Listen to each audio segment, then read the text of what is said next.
My name is Dillan K. I'm proud to volunteer with YWCA and be with you here today. I'm excited to read to you dAulaire's Book of Greek Myths. So get comfortable and let's get started.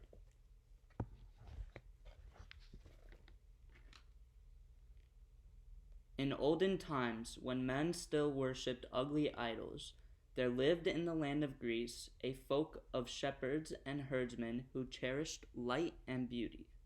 They did not worship dark idols like their neighbors, but created instead their own beautiful, radiant gods.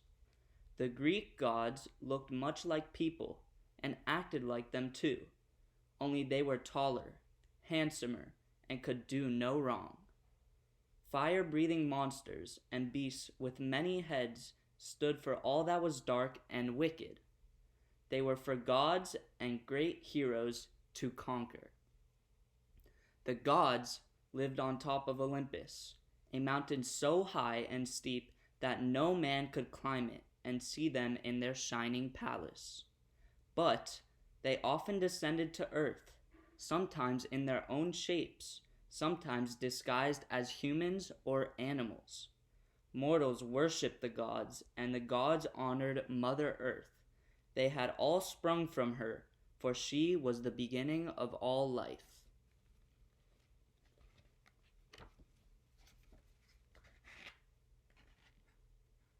Gaia, the earth, came out of darkness so long ago that nobody knows when or how.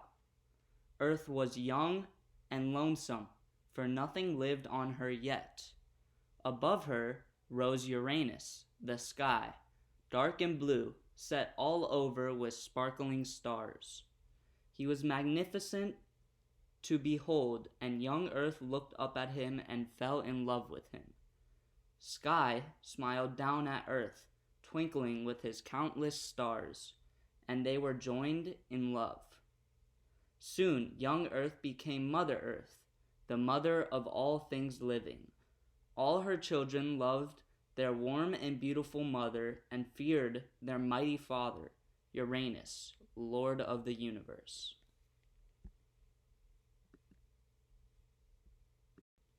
The Titans. The Titans were the first children of Mother Earth. They were the first gods, taller than the mountains she created to serve them as thrones, and both earth and sky were proud of them. There were 6 Titans, 6 glorious gods, and they had 6 sisters, the Titanesses, whom they took for their wives. When Gaia again gave birth, Uranus was not proud. Their new children were also huge, but each one had only one glowing eye set in the middle of his forehead. They were the 3 Cyclops, and they were named Lightning, Thunder, and Thunderbolt. They were not handsome gods, but tremendously strong smiths. Sparks from their heavy hammers flashed across the sky and lit up the heavens so brightly that even their father's stars faded. After a while, Mother Earth bore 3 more sons.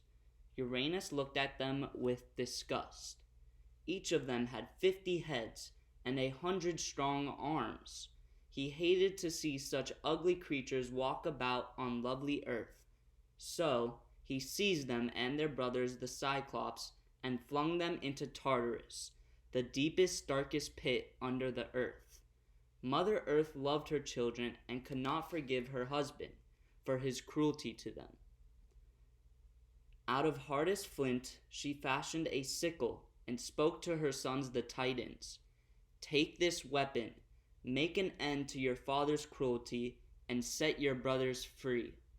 Fear took hold of 5 of the Titans, and they trembled and refused. Only Cronus, the youngest but the strongest, dared to take the sickle. He fell upon his father. Uranus could not withstand the weapon wielded by his strong son, and he fled, giving up his powers. Mother Earth made Pontus, the boundless seas, her second husband, and from this union sprang the gods of the watery depths. And from her rich ground grew an abundance of trees and flowers, and out of her crevices sprites, beasts, and early man crept forth.